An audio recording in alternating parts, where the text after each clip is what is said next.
यह कहानी है एक छोटे से गांव के एक लड़के की, जिसका नाम था रघु। रघु गरीब था, लेकिन उसमें एक विशेष गुण था। उसके पास बड़े सपने थे।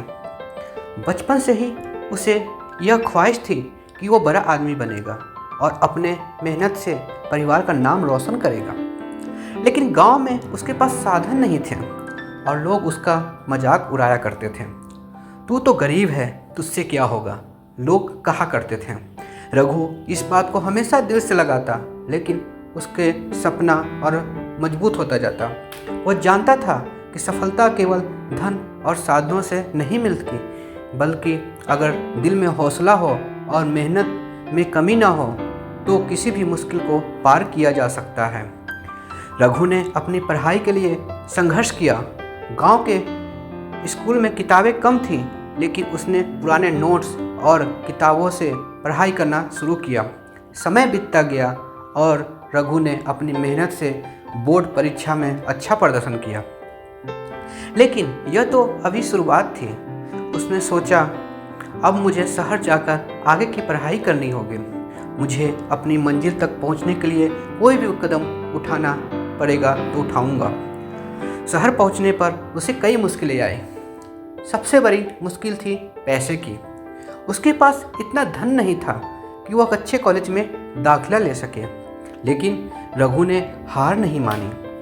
उसने अपने आत्मविश्वास और मेहनत से उन सभी मुश्किलों को पार किया।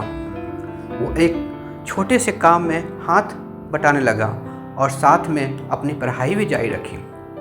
कई सालों बाद रघु ने अपनी कड़ी मेहनत और संघर्ष से एक बड़ा नाम कमाया। वह अब एक सफल इंजीनियर था और अपनी मेहनत से उसने न केवल अपने जीवन को संवार लिया, बल्कि अपने परिवार को भी एक नई दिशा दी। रघु को यह एहसास हुआ कि सपनों को साकार करने के लिए सिर्फ संसाधनों की जरूरत नहीं होती, बल्कि आत्मविश्वास, मेहनत और संघर्ष की भी जरूरत होती है। एक दिन जब रघु गांव वापस आया तो लोग जो कभी उसका मजाक उड़ाते थे, आज वही लोग उसे देखकर कहते, तुमने तो वह कर दिखाया जो हम कभी सपने में भी सोच नहीं सकते थे। रघु मुस्कुराया और बोला, सपना देखना बहुत आसान है, लेकिन उन्हें साकार करने के लिए कठिन रास्तों से गुजरना पड़ता है। रघु की ये कहानी हमें यह सिखाती है कि अगर हमारे पास मजबूत इच्छा शक्ति हो और आत्मविश्वास हो तो किसी भी स्थिति में अपने सपनों को साकार किया जा सकता है। मुश्किलें हमें रोकने के लिए नहीं, बल्कि हमें और मजबूत बनाने के लिए होती है। हमें अपने सपनों को कभी नहीं छोड़ना चाहिए, क्योंकि हर रात के बाद एक नई सुबह आती है।